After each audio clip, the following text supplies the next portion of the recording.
Hi, Chicagonistas. This is MJ Tam and Beth Rosen. we're here with Nia Vardalos. We forgot to bring the Windex, I just used it at the hotel room to clean my shoes. It works on patent leather.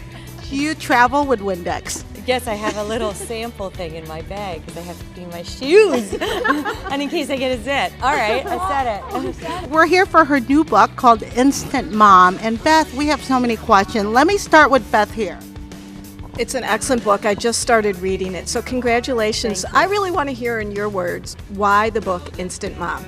I wanted to write a book that would sort of, I thought it was going to be a very dry how to adopt a textbook, but then as I started to write it, I thought, you know what, I should put that story in and that story in and that story in, because I never thought I'd write an autobiography. So ultimately, although it is about my daughter and it is a how to adopt book, because the back is 25 pages on how to adopt, but the inside is filled with excessive name dropping. Yes. Yes, it's Well, just no, in a juicy good way. stories of, yeah, exactly, just stories of how we got my big fat Greek wedding made, and also how I met my daughter. We had 14 hours notice, and I became the mom to an almost 3-year-old little girl.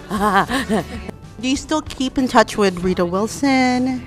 I don't want to, spoiler alert, if you're at home and you don't want to hear this part, Rita Wilson and Tom Hanks baptized our daughter. So don't listen if you don't want to know. And so yes, of course, we just saw each other last week in New York. And one of the things that's different in this book is there's the how to adopt in the back part, and that's very different for a lot of mom storybooks. Now, tell us why that's important. It's the book I was looking for when I was trying to find information on how to adopt. I didn't know what the difference was between foster family agency and foster agency. I couldn't figure it out, and so I thought, well, I'm just going to write the book that I wish was out there. But then that's when I started to get really personal with my story. I didn't expect to do that, but I just did.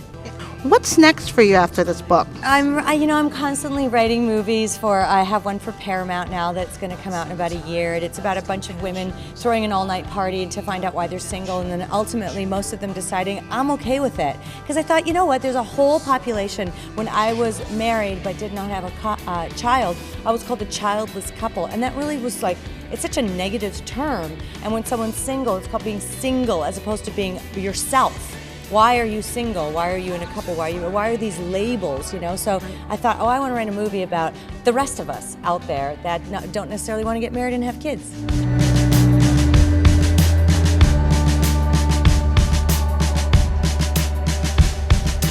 This is Nia Vardalos. You're watching Chicagonista Live.